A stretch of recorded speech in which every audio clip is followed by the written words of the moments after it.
Boa noite, minhas amigas, meus amigos. Boa noite.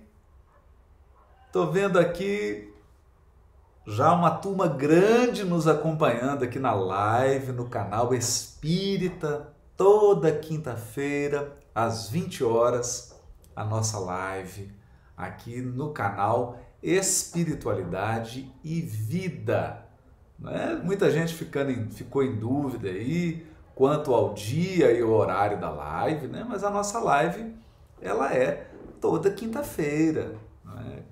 Como sempre, toda quinta-feira a nossa live aqui no canal Espiritualidade e Vida. Então eu estou vendo aqui, olha só,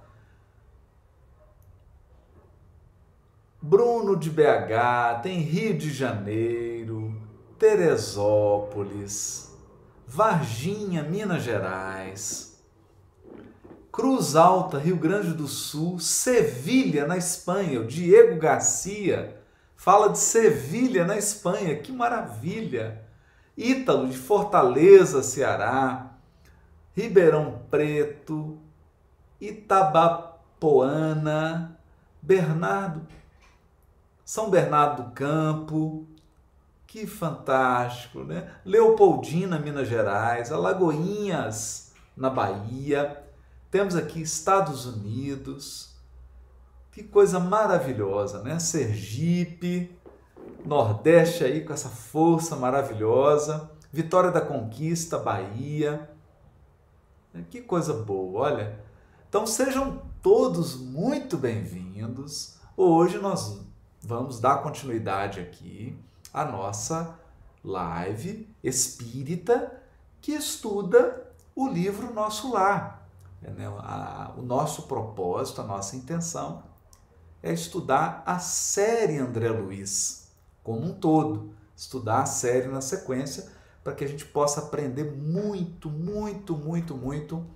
com essa obra maravilhosa, com essa série, com essa sequência de obras ditadas pelo Espírito André Luiz, pelas mãos abençoadas de Francisco Cândido Xavier. E logo nesse momento de quarentena, todos estamos recolhidos aí, aguardando os próximos passos das autoridades da saúde, das autoridades sanitárias, né? Todos nós, com muito bom senso, com muito respeito às leis, estamos aguardando e fazendo a nossa parte para que a gente possa contribuir para superar o mais rápido possível essa pandemia, né? E, ao mesmo tempo, cuidarmos de outros aspectos da nossa vida individual e da nossa vida social. Então, na live, na semana passada, eu dei um pulo lá na frente no livro Nosso Lar para ler um trechinho sobre o medo. E hoje eu volto aqui, né? Estou vendo aqui a Samantha San de Portugal, que maravilha, hein? E estou voltando aqui agora para o finalzinho do capítulo 7 do livro Nosso Lar, né? Olha lá, Rosimeire Souza tá aí, quero um oi, Rose aqui do Rio, né? Que coisa boa. Então vou ler o finalzinho do capítulo 7 para que a gente possa entrar no capítulo 8 do livro Nosso Lar, dando continuidade aos nossos estudos. Então não sei se vocês se lembram, mas o André Luiz estava num diálogo muito profundo com o Lísias. O Lísias é um enfermeiro designado pelo ministro Clarencio, ministro do auxílio em Nosso Lar. Esse ministro, atendendo a um pedido muito carinhoso da mãe de André Luiz, esse ministro acompanha durante 8 anos de permanência do espírito André Luiz no umbral, ele o acompanha até que André Luiz apresente condições interiores, condições internas, porque ele estava muito fechado na prepotência, no orgulho, em um materialismo teimoso, soberbo. E isso dificultou muito, tornou André Luiz impermeável à ação dos amigos espirituais no seu socorro espiritual. Não é? E nós lembramos a figura do pato, do marreco, que por ele ter aquela gordura nas suas penas, você joga água, a água escorre e ela não adentra, ela não molha o pato. Ela não molha o marreco, porque ele está impermeável à ação da água. Então nós lembramos isso aqui também, comentamos sobre isso, que a providência divina, né, e usando aí essa fala de Emmanuel, a providência divina não se distribui como um pão. Ela não é algo que vai passando de mão em mão. A providência divina é um sol que ilumina a criação inteira. A providência divina é um sol que emana para todos os seres da criação infinita, não é isso? E, portanto, cada um de nós recolhe da providência divina de acordo com o seu patamar evolutivo e de acordo com o seu grau de receptividade. Né? Então, aqui no finalzinho do capítulo 7 do livro Nosso Lar, Lísias comentava com André Luiz, né, sobre o desejo dele de encontrar a mãezinha. Então, Lísias conforta o coração de André Luiz, dizendo a ele que aquilo estava mais próximo do que ele imaginava. Mais próximo do que ele imaginava. E nós vamos ver aqui o que vai ter que acontecer para que André Luiz mereça a visita da mãe. Isso é importante. Isso é muito importante. Não é? Porque ele, André Luiz, vai precisar fazer ajustes no seu psiquismo para poder encontrar com a mãe. Isso é importante. Né? Então a gente viu aqui, ao longo do capítulo 6 e do capítulo 7 de Nosso Lar, o que a gente detectou? Que o André Luiz estava ainda, mesmo recolhido no hospital em Nosso Lar, ele ainda alimentava um clima de revolta. Ele ainda alimentava um clima de tristeza. Em suma, ele ainda alimentava um clima de ingratidão. Né? Então, olha que coisa importantíssima. Né? Ingratidão, revolta, tristeza impediam André Luiz de ter acesso a mais recursos da bondade divina, a ter acesso a mais recursos que os amigos espirituais estavam destinando ao coração dele. Não é? E aí o Lísias diz a André Luiz, e esse parágrafo aqui ele é maravilhoso, porque ele é uma lição para todos nós. Ele é uma lição espiritual e material. Ele serve para todos os aspectos da nossa vida, para os aspectos profissionais, para os aspectos afetivos, espirituais, emocionais e até físicos, corporais, até para o cuidado do nosso corpo, não é? Então vou ler aqui o finalzinho do capítulo 7, olha só. Virá vê-lo, por certo, antes mesmo do que pensamos. Né? Então ele está dizendo, ó, sua mãe vai vir vê-lo, ela vai se encontrar com você, antes do que a gente pensa. Quando alguém deseja algo ardentemente, olha isso, quando alguém deseja algo ardentemente, já se encontra a caminho da realização. Olha que bonito isso. E isso é neutro. Isso serve tanto para o bem quanto para o mal. Isso aqui é importante. Quem tiver alguma dúvida sobre isso, procura o livro Pensamento e Vida. Aqui no canal Espiritualidade e Vida eu tenho várias palestras sobre o livro Pensamento e Vida e nós abordamos, nós refletimos sobre esse aspecto aqui. Tudo que você deseja ardentemente, você atrai para você. Então, a pessoa que deseja ardentemente algo, ela já se encontra no caminho de realizar aquele algo, para o bem e para o mal. Então, o criminoso que deseja ardentemente roubar alguém, ele já está a caminho do assalto. Olha isso. Ele já está a caminho. Da mesma maneira, a pessoa que deseja ardentemente auxiliar, ela já está a caminho da realização. É claro que, olha o que o Lísias diz aqui, já se encontra a caminho, não está dizendo que vai realizar. Porque para realizar, não basta desejar. Não basta desejar. Então, desejar nos coloca no caminho da realização. Ninguém realiza se não deseja, olha isso. Então, para realizar, precisamos desejar.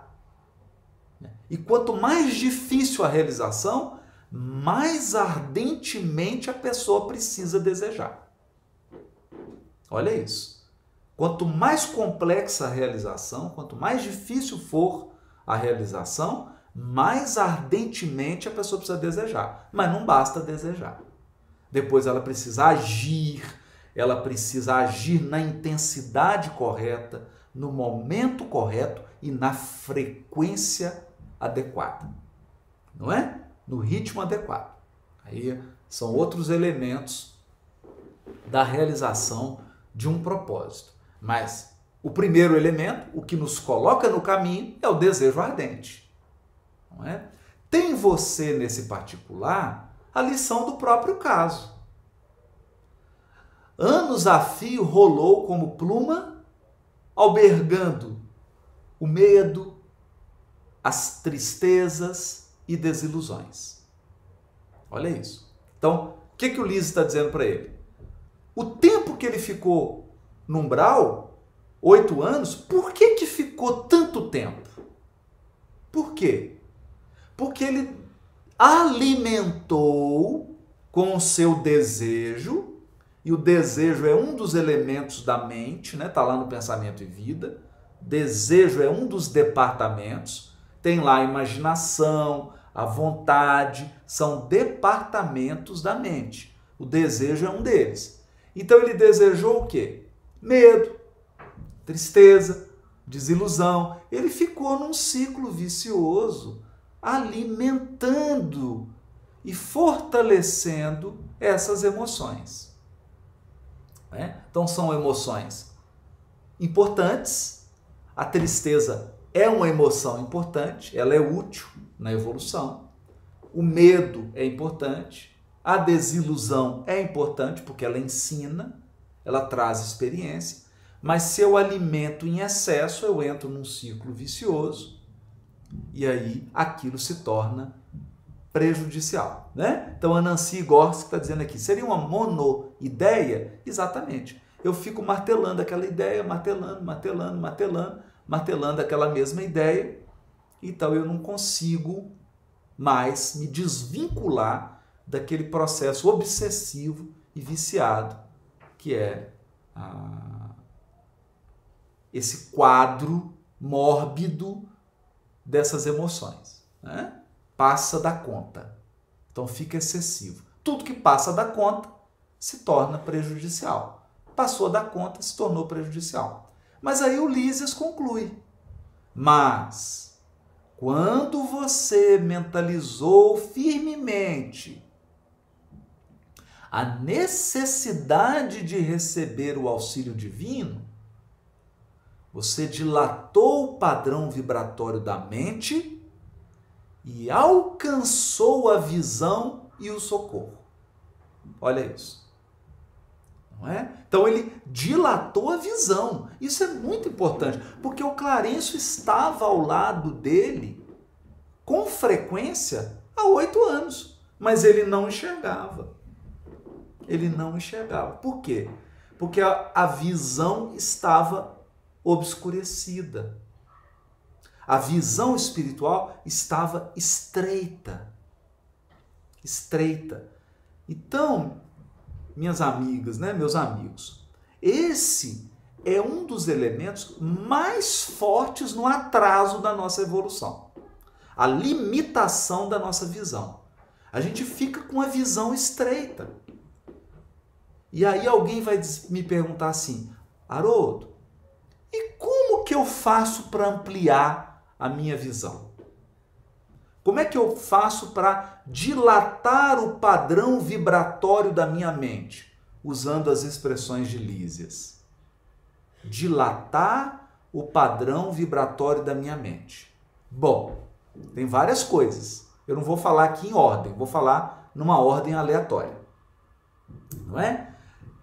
Para dilatar minha mente, o que eu preciso fazer?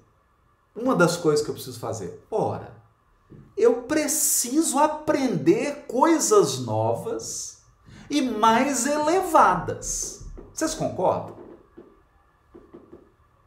Se eu estou no degrau 10 e eu quero chegar ao degrau 20, eu preciso aprender coisas sobre o degrau 11, 12, 13, 14, 15, 16, 17, 18, 19, 20. Não é? Então eu preciso ampliar meus conhecimentos. Por isso que é muito importante a criatura ter o hábito de ler. É por isso que nós estamos lendo aqui o livro Nosso Lar. Estamos uma família aqui, não é? Lendo o livro Nosso Lar. Toda quinta-feira, 20 horas, horário de Brasília, nós estamos aqui no canal Espiritualidade e Vida, lendo o livro Nosso Lar. Por quê? Para ampliar nossos conhecimentos. Se você continua com os mesmos conhecimentos, como que você vai aprender coisas novas para mudar a sua vida? Não tem jeito. Então, primeiro elemento para dilatar o padrão vibratório da mente é aprender coisas novas e coisas mais elevadas. Né? Porque aprender coisa ruim e coisa inferior também não vai resolver. Aí você aprofunda, você desce mais e mais.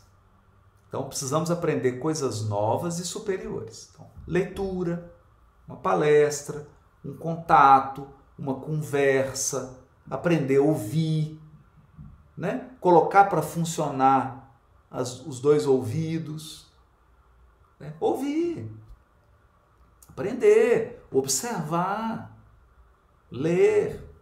Né? Outro elemento que é preciso para dilatar o padrão vibratório da mente, não é? Eu preciso ampliar meu leque de emoções e de sentimentos. Né? Então, o Christian Machado está dizendo aí, sair do automatismo. Se eu percebo que ao longo do dia eu fico naquelas mesmas emoções, quer dizer, o dia 16 horas acordado, e eu fico às 16 horas, na maior parte do tempo, nutrindo a emoção da tristeza, eu preciso sair disso. Eu preciso alimentar outras emoções. Eu preciso cultivar outras emoções, além dessa. Né? Da mesma maneira, se eu fico num padrão de raiva, ou se eu fico num padrão de medo, num padrão de revolta, num padrão de ciúme, tem pessoas que gastam mais energia tendo ciúme dos outros, com despeito dos outros, do que gasta energia para realizar. Não é? Então nós temos que usar a energia para a gente se qualificar e para realizar os nossos desejos. Não pode ficar gastando muita energia com inveja, com despeito. Não é? Isso não nos leva a lugar nenhum. A lugar nenhum. Então precisa trabalhar no aspecto das emoções. Não é? Outro elemento. Eu preciso criar novos hábitos. Porque nós somos seres de hábitos. Hábitos. Então, olha só. Observa qual que é o seu hábito do café da manhã. O que você costuma comer no café da manhã? Olha o que é o seu hábito. Você vai ver que você repete isso. Não é?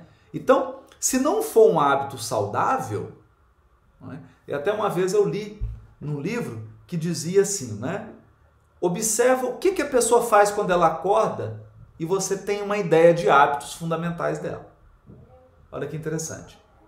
Não é? Então, por exemplo, a pessoa que tem o adicto, né? A pessoa que tem o vício, o alcoolismo, de manhã ele já acorda e vai procurar bebida alcoólica. Não é? A pessoa que está presa ao vício do cigarro, ele acorda, vai fumar. A pessoa que está, não é? A Renata está dizendo aqui, o café preto, né? Eu, por exemplo, né? Que sou um viciado no cafezinho, né? Acordo de manhã, faço a minha prece, minha meditação antes de levantar da cama, acordo e vou fazer meu café preto, não é? Então, são hábitos. Então, se eu quero dilatar o padrão vibratório da minha mente, eu preciso criar novos hábitos. Sobretudo, hábitos de solidariedade e de fraternidade. Ou seja, hábitos de caridade. Isso é muito importante, gente. Porque sem caridade, eu não dilato verdadeiramente meu padrão vibratório. Não é? Eu não dilato. É isso? Então, olha como é que isso é importante. E qual que é a caridade? Está lá no Livro dos Espíritos. Caridade é benevolência para com todos. Eu preciso ser bom para com todos. Inclusive para com aqueles que eu não gosto. Não é? Está lá no Evangelho. Mateus, Jesus diz isso. Se você gosta, se você faz o bem só para os seus amigos, o que você faz de especial? Os publicanos e os fariseus fazem o mesmo. Não é? Se você faz o bem só para as pessoas que concordam com você, Só para as pessoas que são do seu partido político? Só para as pessoas que são do seu time de futebol? Só para as pessoas que têm a sua cor da pele? Só para as pessoas que são da sua etnia? O que você faz de especial? Nada. Nada. Nada. Nada. Os publicanos, os fariseus faziam os mesmos. Até os animais faziam o mesmo. Né? Então, o especial da caridade é quando eu sou bondoso para com todos. Benevolência para com todos. Indulgência para com as imperfeições. Então eu preciso de compaixão para com as minhas imperfeições, compaixão para com os meus defeitos e compaixão para com as imperfeições e os defeitos dos outros. E por fim, perdão das ofensas. Então, essa é a verdadeira caridade. Porque muita gente acha que caridade é apenas dar algo material. Isso é importante. Claro que é importante. A pessoa está desnutrida. Eu vou ficar fazendo palestra de 1h30 para ela? Faz sentido isso? Isso é ridículo. Isso é ridículo. Né? A pessoa está desnutrida, está passando fome, eu vou dar comida. É óbvio. Não é? Então eu me recordo aqui, quando eu comecei no movimento espírita, me tornei espírita e comecei, eu fiquei durante 7 anos. 7 anos da minha vida. 7 anos. Então, foram com 16 anos de idade. 16, 17, 18, 19, 20, 21, 22. Dos 16 aos 22 anos, eu participei no Grupo Espírita Loreto Flores, no bairro Santa Inês, em Belo Horizonte, da tarefa de picar as verduras, fazer a sopa, distribuir a sopa. Enquanto a sopa estava cozinhando, eu falava para as assistidas, as mãezinhas dos bairros pobres e carentes que vinham buscar a cesta básica, que vinham alimentar e ouvir uma palavra de conforto. 7 anos eu fiquei nessa atividade. 7 anos. Né? E eu distribuía, picava, ajudava, depois ia, falava, voltava, distribuía a sopa e depois tomava a sopa. E depois tomava a sopa. Mas foi muito importante. Né? Isso teve um impacto na minha formação como ser humano. Né? Na minha formação como ser humano. Né? Então isso foi, para mim, foi muito importante. Muito importante. Né?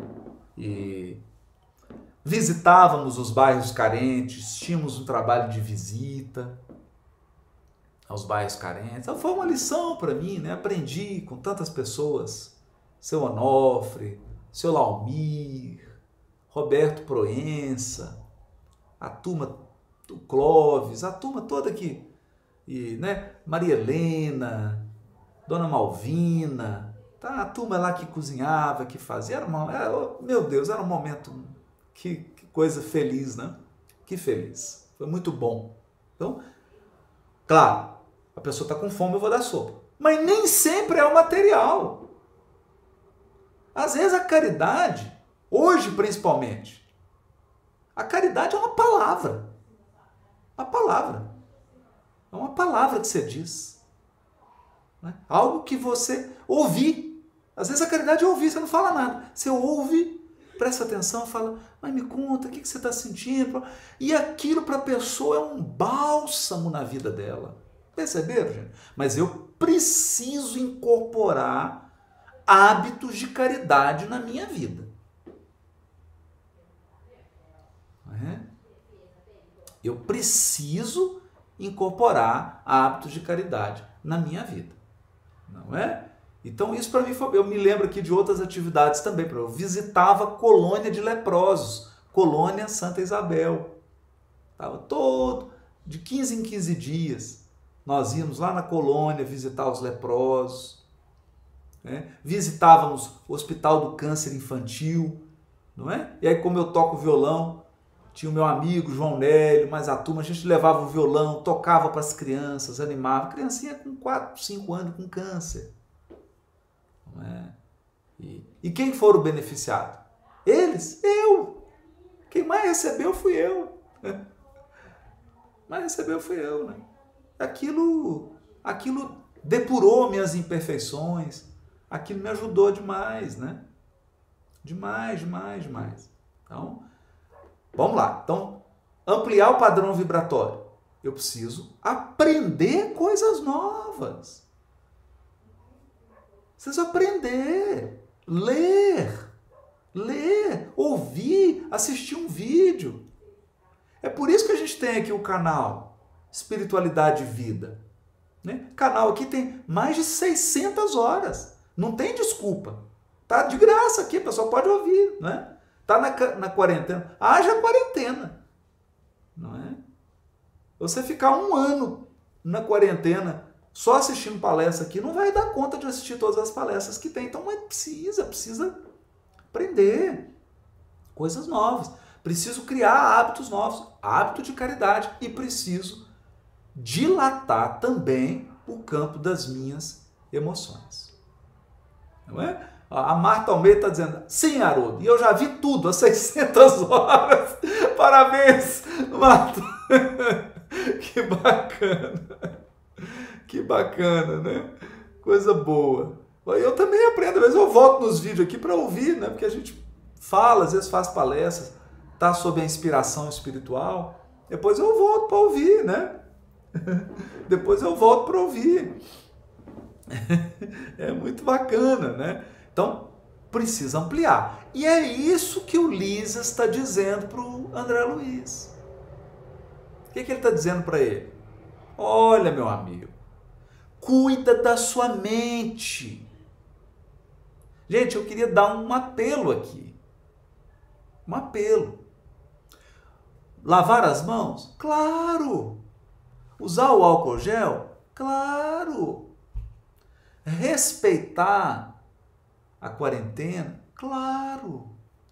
Tomar cuidado agora de evitar aglomerações e seguir, né? Vamos seguir as orientações, vamos ver como é que vai. Claro.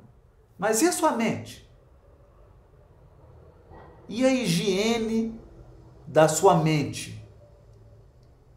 E a higiene da mente? Porque Emmanuel diz assim, existe infecção da mente espiritual.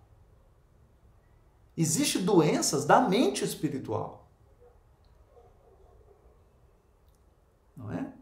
Então, olha isso. Existe aqui o problema da mente.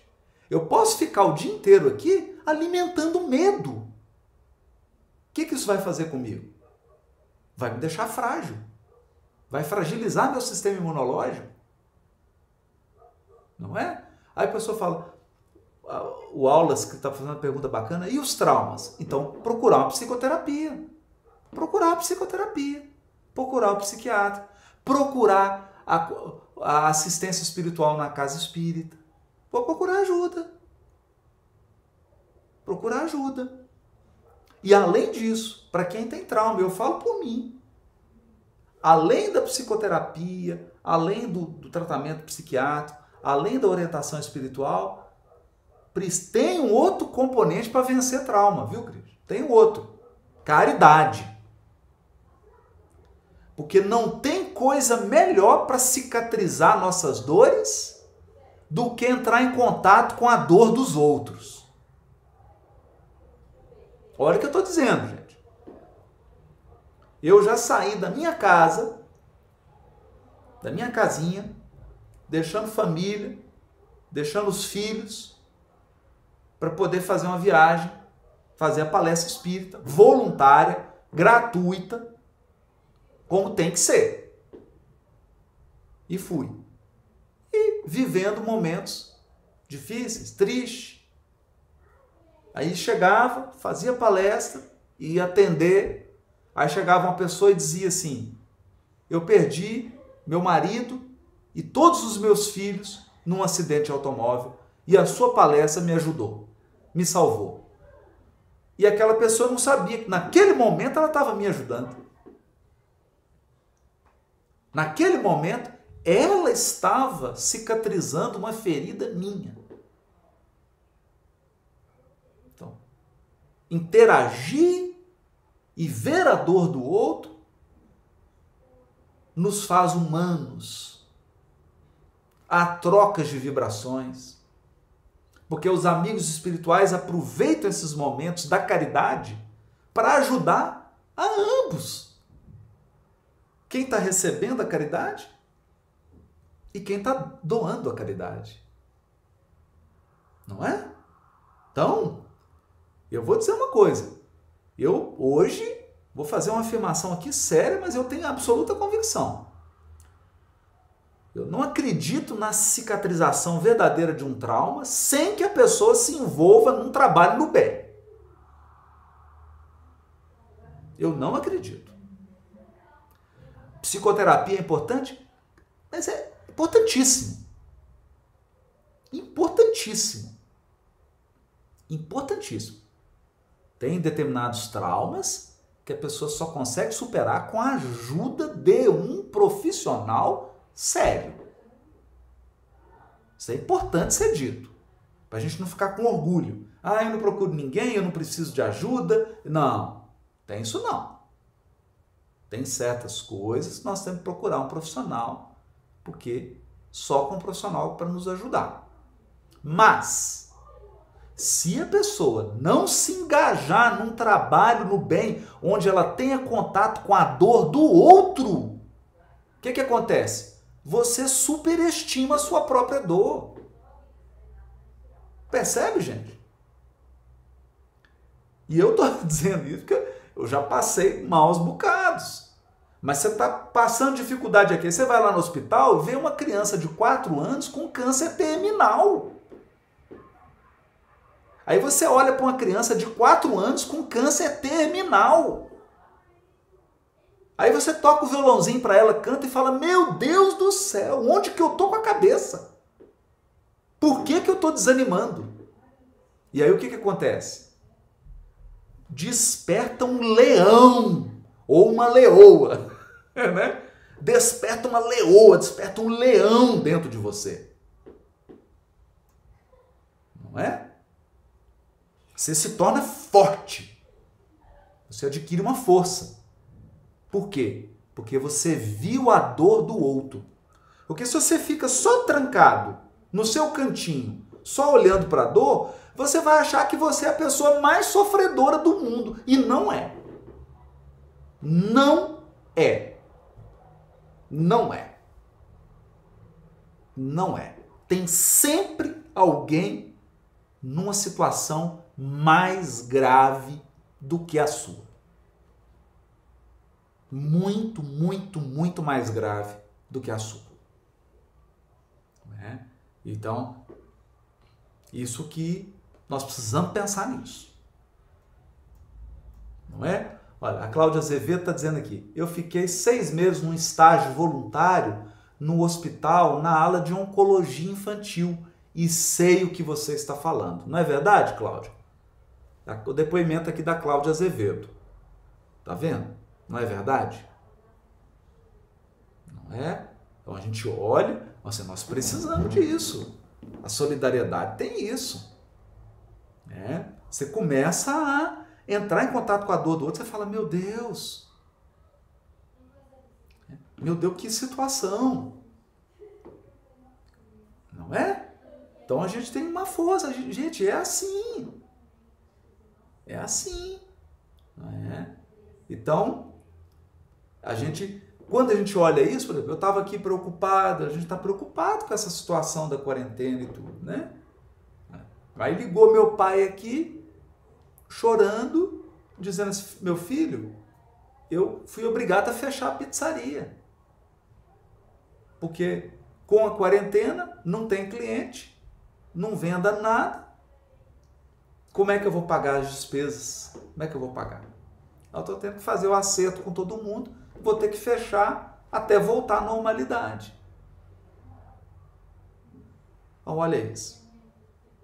E estava lá abalado. Aí eu tive que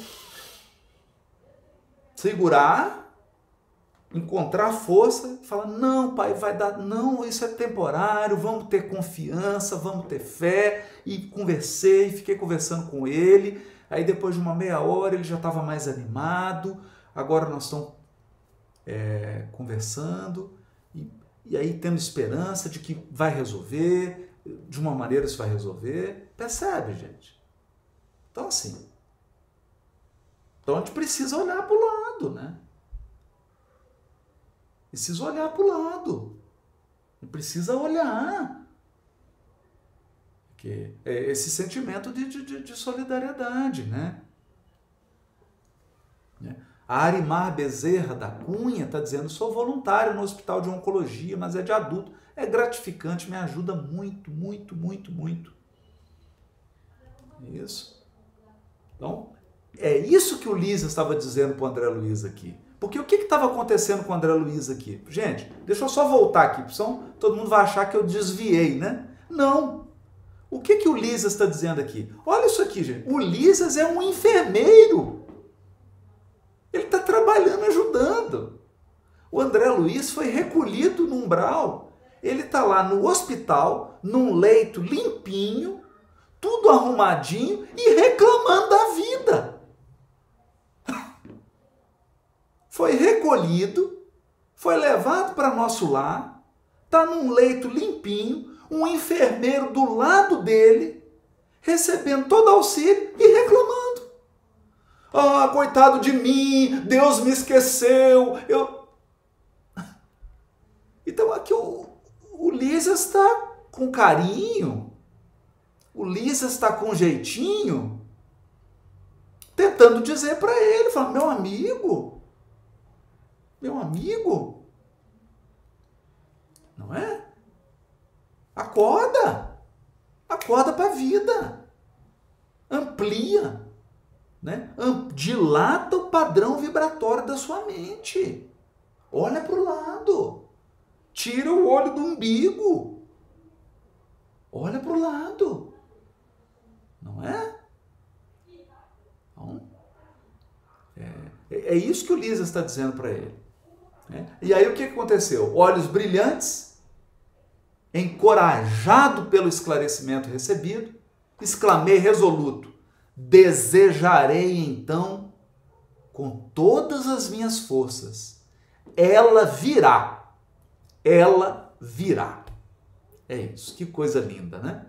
Lísias sorriu com inteligência e como quem previne generosamente, afirmou ao despedir-se, convém não esquecer, contudo, que a realização nobre exige 3 requisitos fundamentais. Opa! Então não é só desejar. Não é só desejar. São 3 coisas. Primeiro, desejar. Primeira coisa, desejar. Segundo, saber desejar. E terceiro, merecer. Ou por outros termos, aí ele vai dar o sinônimo. Vontade ativa, trabalho persistente, merecimento justo. Não é? Então, o desejo, a vontade ativa, eu tenho que querer. Eu tenho que ter vontade, mas não basta. Depois eu tenho que ter o quê? Trabalho persistente. Trabalho. Por quê? Quem trabalha de forma persistente para realizar seu desejo, aos poucos vai merecendo a realização. Perceberam, gente? Então, se você deseja ardentemente, de forma correta, se você trabalha persistentemente, você começa a merecer. Aí você recebe. Não é? Olha isso. Olha isso. Então, vontade ativa, trabalho persistente, merecimento justo. O visitador ganhou a porta de saída, sorridente, enquanto eu me detinha silencioso a meditar no extenso programa formulado em tão poucas palavras. Né? Então ali o André Luiz percebeu, falou, opa, peraí, eu desejo, eu estou querendo muito que a minha mãe vinha, mas o que eu estou fazendo? E não é fazendo fora, gente. Vocês entenderam que o principal trabalho de André Luiz, ele estava internado. Qual que era o principal trabalho dele naquele momento? Fora ou dentro? O principal trabalho do André Luiz naquele momento era dentro dele, dentro, na mente. Ele precisava aprender a lidar com as suas emoções. Ele precisava aprender a cultivar pensamentos nobres. Ele precisava aprender coisas novas. Ou seja, ele tinha que fazer um trabalho interno. Reforma íntima, tá dizendo a Nancy aqui. Porque às vezes os espíritos falam assim, trabalho. A gente fala, opa, deixa eu sair de casa, vou procurar uma coisa para eu fazer. Será? Será? Será que o principal trabalho é sair lá fora? Olha, a humanidade inteira, o que aconteceu? Papai do céu colocou a humanidade inteira no cantinho do pensamento. Não foi? Deus colocou a humanidade inteira agora, todos os países, está todo mundo no cantinho do pensamento. Está todo mundo pensando. Ai, meu Deus, o que está acontecendo? O que está acontecendo? Não é? Está todo mundo no cantinho do pensamento. Por quê? Porque nós estamos precisando muito trabalhar dentro de nós, dentro de nós. Trabalhar nossa mente, nossos pensamentos, nossas emoções, nossas atitudes, nosso comportamento. Não é isso? É um trabalho gigantesco. É o trabalho mais difícil. Todo mundo foge dele. Todos nós. Por quê? Por quê, gente? Porque é um trabalho que ninguém vê. Quando você está fazendo uma coisa fora, todo mundo está vendo. Aí a pessoa fala, nossa, que bonito. Fulano está trabalhando, né? Olha, está mexendo, ele leva ali, ele pega uma coisa, ele leva para lá, ele leva para cá. O trabalho que você faz dentro de você, ninguém vê na hora, a pessoa só vê depois. Ela só percebe depois as consequências. Não é? Então, vamos aproveitar que Deus colocou todos nós no cantinho do pensamento e vamos trabalhar dentro de nós. Dentro de nós. Agora é a hora. Agora é a hora. Não é? E a Maria Cláudia está dizendo que o trabalho dentro de nós dói. Dói, por isso que a gente tem que conciliar autoconhecimento com meditação. Eu sempre falo isso. Sempre falo isso. Porque sem compaixão, ninguém faz autoconhecimento saudável. Então, primeiro eu preciso o amor, aprender a compaixão, a benevolência, a indulgência e o perdão, primeiro para comigo, depois para com o outro. Aí eu tenho condição de fazer autoconhecimento. Porque senão eu vou fazer autoconhecimento como se eu fosse um inquisidor, um tirano. Aí eu não me perdoo, aí eu me massacro. E isso não ajuda em nada. Não ajuda em nada. Você ficar se massacrando não ajuda em nada. Isso não vai te transformar. Só a compaixão e o amor são capazes de transformar. Não é isso? As professoras aí, ó, acena aí, as heroínas, as professoras aí e os professores, acenam aí. Não é assim? Você pega um aluno, uma aluna difícil, o que você faz? Tem que ter amor. Aquele aluno, aquela aluna mais difícil, que tem mais dificuldade, é a que precisa de mais atenção, mais carinho, mais dedicação. Você ficar massacrando o aluno que tem dificuldade, o que vai acontecer? Vai ajudar em quê? Vai ajudar em quê? Quem é professor aí sabe, mas aí, ó, as professoras estão aplaudindo. Não é isso? Os alunos difíceis, que têm muita dificuldade, são os que precisam de mais dedicação, mais amor, porque só o amor, a dedicação é que vai arrancar a criatura da dificuldade. Só. Não é? Por isso que colo de mãe é tão bom, não é? A mãe te coloca no colo, faz o carinho e puxa as duas orelhas. Não é assim? Mãe que é mãe mesmo, mãe boa, é assim. Ela põe no colo e puxa as duas orelhas. Faz o carinho e puxa a orelha. Não é? Por quê? Porque ela está corrigindo com amor. Ela está orientando com amor. É o amor. Então, o autoconhecimento sem amor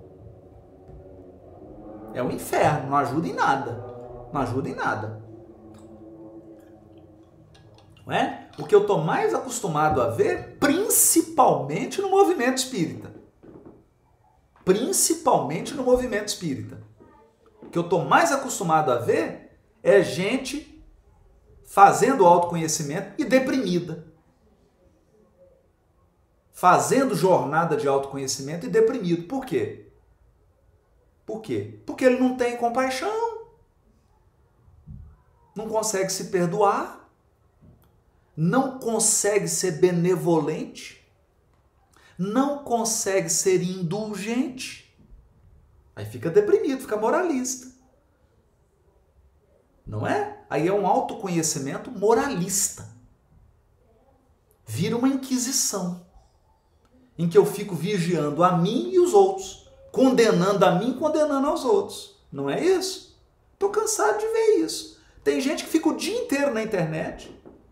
É engraçado isso, gente. Vou falar isso aqui porque não tem problema nenhum, não tem nada a ver, né? Vou só dar um exemplo aqui porque eu não posso dar exemplo dos outros, só posso dar exemplo meu, né? Mas tem gente que é assim, eu posto um vídeo novo. Então, eu posto o vídeo. Postei o vídeo. 3 segundos depois, a pessoa deu um dislike. Dislike, né? Deu um dislike. É engraçado, né? Porque não deu tempo dela ver. Não deu tempo. Postou, 3 segundos ela deu dislike. Mas o interessante, ok, gente, né? Às vezes a gente faz, tem vezes que eu faço palestra e falo, nossa, não gostei dessa. Eu mesmo dou dislike. Tem palestra minha que eu assisto que eu dou dislike, falo, essa não gostei não. Essa eu não gostei. Eu vou lá e dou dislike, em mim mesmo. Falo, não, vou melhorar. Puxa, não gostei. Caramba, essa não foi boa. Mas a pessoa dá sem assistir. Agora, o mais interessante, ela gasta o tempo dela. Ela fica ali gastando o tempo dela, investindo o tempo dela em ser inquisidor, em ficar julgando a vida dos outros, em ficar condenando, em ficar fiscalizando. É o fiscal da vida alheia. Não é interessante? Aí o que acontece com essa pessoa? O rigor que ela tem com os outros, ela tem com ela, gente. Jesus nos ensinou isso. Com a mesma medida com que você mede, você será medido. Por quem? Pelos outros? Não, por você mesmo. A pessoa que não perdoa ninguém, escuta isso aqui, gente. A pessoa que não perdoa ninguém, eu morro de medo quando ela errar. Sabe por quê? Ela não vai se perdoar. A pessoa que não tem indulgência para com as imperfeições dos outros, ela não vai ter indulgência para com as imperfeições dela. Então ele vai se tornar um indivíduo estressado, sobrecarregado, aquele indivíduo que carrega, ele anda, parece que ele tem 3 toneladas nas costas. Por quê? Porque à medida que ele usa com os outros, ele vai usar nele. Percebe? Então, por isso que os Espíritos nos dizem que a verdadeira caridade é benevolência para com todos, inclusive você. Benevolência para com todos, inclusive para com você. Indulgência para com as imperfeições alheias. E indulgência com você também. Não é conivência. Não é dizer assim, eu errei, vou continuar errando. Não, não, não. Errou, aprende, corrige. Corrige. Mas ficar se massacrando, não adianta. E perdão das ofensas. Não é? Perdão das ofensas. Então é importante isso. É importante esse trabalho interno. Então, eu desejo a melhoria, eu desejo o bem, eu desejo boas coisas, mas eu preciso fazer o trabalho. O trabalho não é só fora. O principal trabalho é dentro de nós.